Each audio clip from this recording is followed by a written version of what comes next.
ബാലചന്ദ്രനും അലീനയും കൂടി സംസാരിക്കുകയാണ്. അലീനയാണെങ്കിൽ പഴയ കാര്യങ്ങളൊക്കെ ഓർഫനേജിൽ താമസിച്ചിരുന്ന സമയത്ത് ഓരോ കുഞ്ഞുങ്ങളെയും മറ്റോ ഓരോ അച്ഛനും അമ്മയൊക്കെ വന്ന് എടുത്തുകൊണ്ട് പോകുന്ന കാര്യമൊക്കെ ബാലചന്ദ്രനോട് സംസാരിക്കുന്നുണ്ട്. അപ്പോൾ പറയുന്നുണ്ട് അലീന, ഞാനും ഒരുപാട് ആഗ്രഹിച്ചിരുന്നു എന്നെ അതുപോലെ ആരെങ്കിലും കൊണ്ടുപോയിരുന്നെങ്കിൽ എന്നൊക്കെ. പക്ഷേ ബ്രിജിത്തമ്മി എന്നെ ആർക്കും കൊടുത്തില്ല എന്ന് പറയണം. അപ്പോൾ ബാലചന്ദ്രൻ ചോദിക്കുന്നുണ്ട്, നിനക്ക് ഭയങ്കര ആഗ്രഹമായിരുന്നില്ലേ, പിന്നെ എന്തുകൊണ്ടാണ് നിന്നെ ബ്രിജിത്താമ്മി കൊടുക്കാഞ്ഞത് എന്നൊക്കെ ചോദിക്കുമ്പോൾ അലീന പറയാണ്, ഞാൻ ഒരുപാട് ആഗ്രഹിച്ചിട്ടുണ്ട് എന്നെ ആരെങ്കിലും കൊണ്ടുപോയിരുന്നെങ്കിലെന്ന്. പക്ഷേ ബ്രിജിത്താമ്മി എന്നെ ആർക്കും കൊടുത്തില്ല.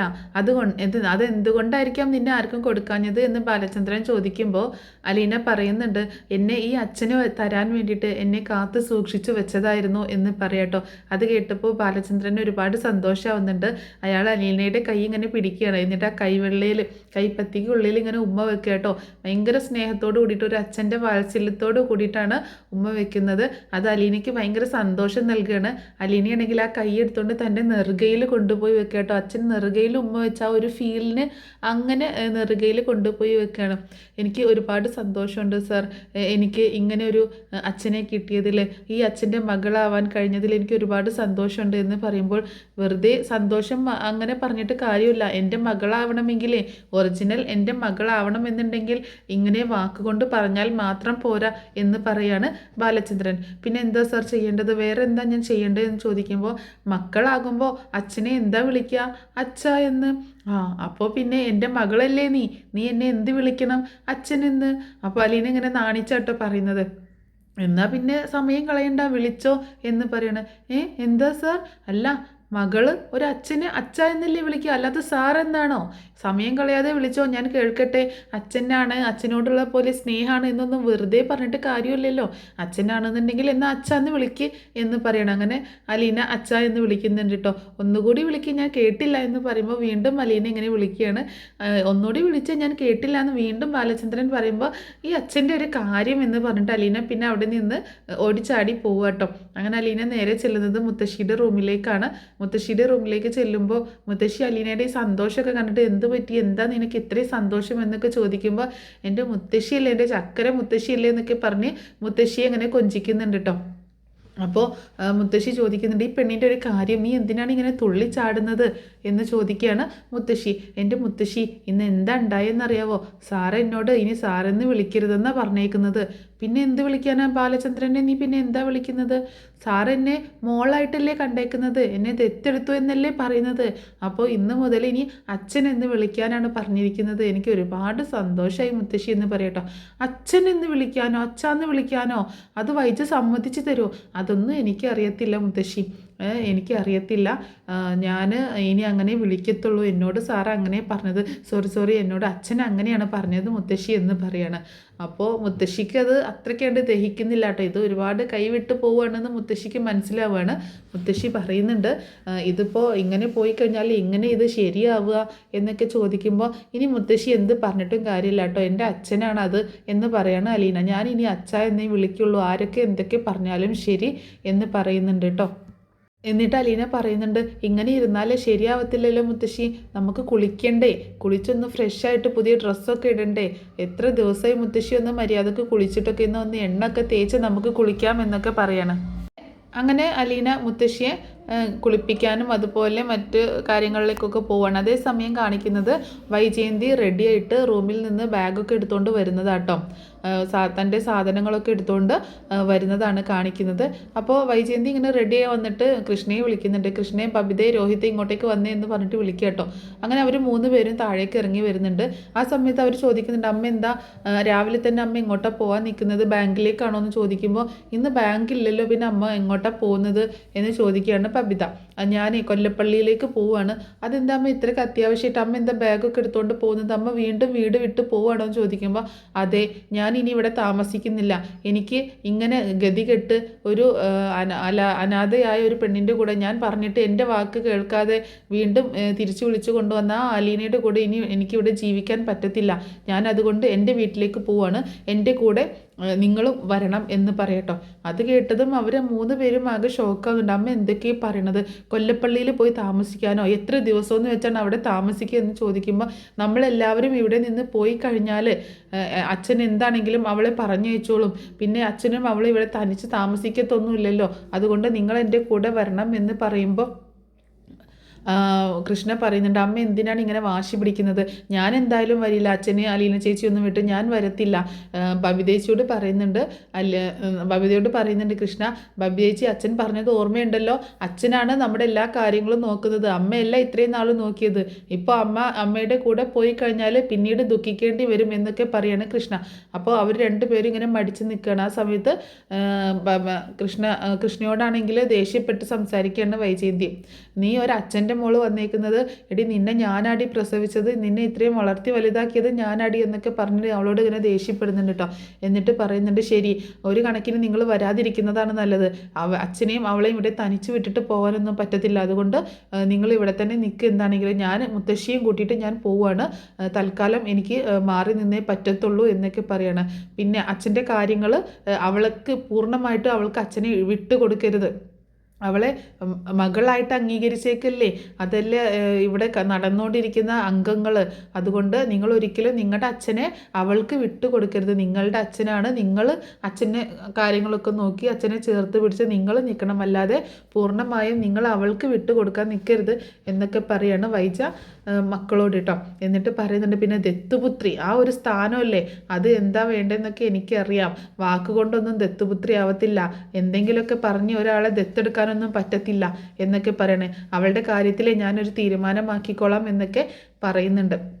അങ്ങനെ വൈജയന്തി മുത്തശ്ശിയുടെ റൂമിലേക്ക് പോവാട്ടോ. അതേസമയം മുത്തശ്ശിയുടെ റൂമിൽ കാണിക്കുന്നത് മുത്തശ്ശിയെ കുളിപ്പിച്ച് മേലൊക്കെ കഴുകി വൃത്തിയാക്കി നല്ല ഡ്രസ്സൊക്കെ ഇടിപ്പിച്ച് സുന്ദരിയാക്കി വെച്ചിട്ടുണ്ടായിരുന്നു. എന്നിട്ട് അലീനയാണെങ്കിൽ ഒരു കണ്ണാടി എടുത്തുകൊണ്ട് വന്നിട്ട് മുത്തശ്ശിയുടെ മുഖത്തിന് നേരെ നോക്കിയിട്ട്, ഇപ്പം മുത്തശ്ശി ഒന്ന് നോക്കി എന്ത് സുന്ദരിയായിരിക്കുന്നു. മുത്തശ്ശി ഈ പ്രായത്തിൽ ഇത്രയും സുന്ദരിയാണെങ്കിൽ മുത്തശ്ശിയുടെ ചെറുപ്പകാലത്ത് മുത്തശ്ശി എന്തോരം സുന്ദരിയായിരിക്കും എന്നൊക്കെ പറഞ്ഞ് അലീന ഇങ്ങനെ സംസാരിക്കുക കേട്ടോ. ഒന്ന് പോടിയാവുന്നു, നീ എന്നെ കളിയാക്കണം എന്നൊക്കെ എനിക്കറിയാമെന്ന് പറയുമ്പോൾ, അല്ല മുത്തശ്ശി, ഞാൻ സീരിയസ് ആയിട്ട് പറഞ്ഞതാണ്. മുത്തശ്ശി ഇപ്പോഴും എന്തൊരു സുന്ദരിയായിട്ടായിരിക്കുന്നത്. ശരിക്കും മുത്തശ്ശിയെ പോലെ തന്നെ ആട്ടോ മുത്തശ്ശിയുടെ മോളും നല്ല സുന്ദരി തന്നെയാണ് എന്ന് പറയണം. പക്ഷേ മുത്തശ്ശിയുടെ സൗന്ദര്യമൊന്നും അത്രയ്ക്കൊന്നും മുത്തശ്ശിയുടെ മോൾക്ക് കിട്ടിയിട്ടില്ല കേട്ടോ. എനിക്ക് തോന്നുന്നത് മക്കൾക്ക് ആർക്കും, മുത്തശ്ശിയുടെ മോളുടെ മക്കൾക്ക് ആർക്കും, ബബിതയ്ക്കോ കൃഷ്ണയ്ക്കോ ഒന്നും മുത്തശ്ശിയുടെ മോളുടെ ഒന്നും സൗന്ദര്യം കിട്ടിയിട്ടൊന്നുമില്ല എന്ന് പറയണം.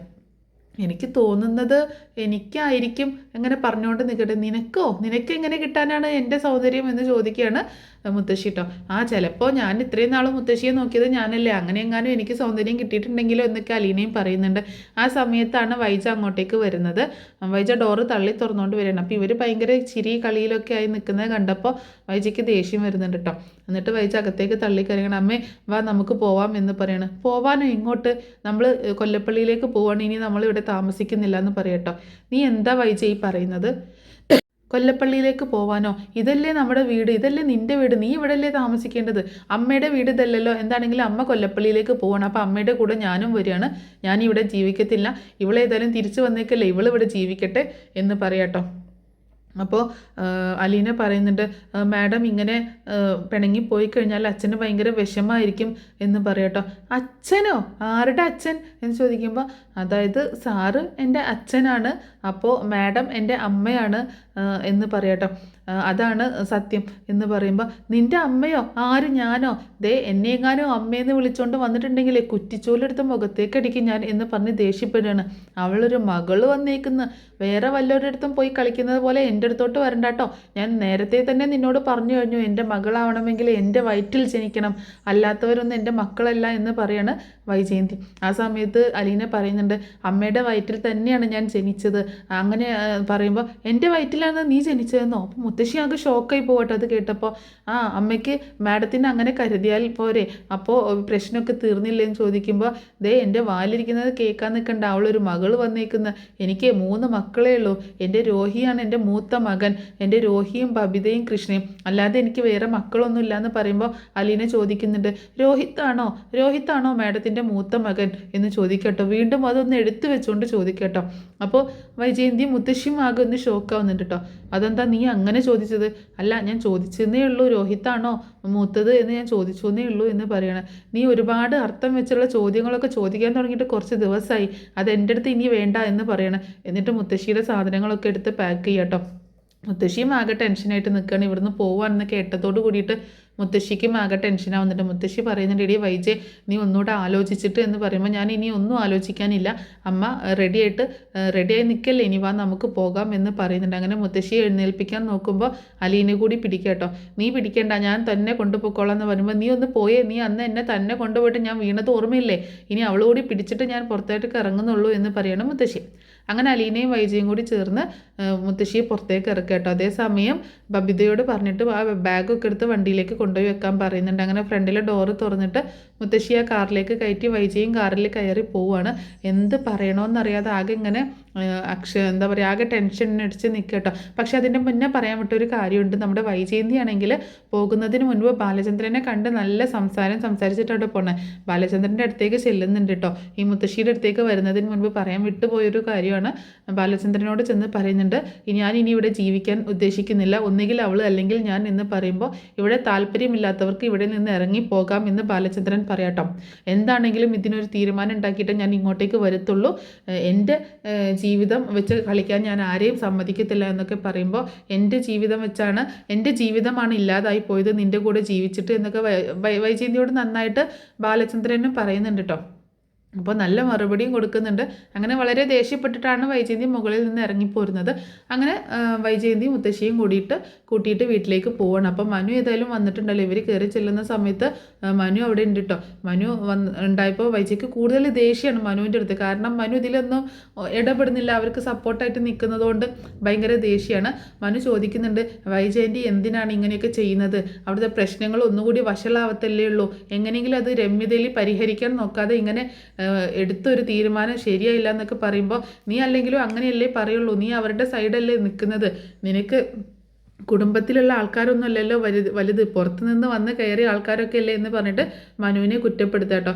ഞാനൊന്നും പറയാനില്ല, ഇനി നിങ്ങളായി നിങ്ങളുടെ പാടായി, എന്നെ വെറുതെ വിട്ടേക്ക് എന്ന് പറയണം. അപ്പോൾ കമല പറയുന്നുണ്ട്, അങ്ങനെ നീ കൈയൊഴിഞ്ഞ് പോവാനൊന്നും നോക്കണ്ട, നിനക്കതിനൊന്നും പറ്റത്തില്ല, കാരണം അവളെ ഈ വീട്ടിലേക്ക് കൂട്ടിക്കൊണ്ടുവന്നത് നീയാണ് എന്ന് പറയാട്ടോ.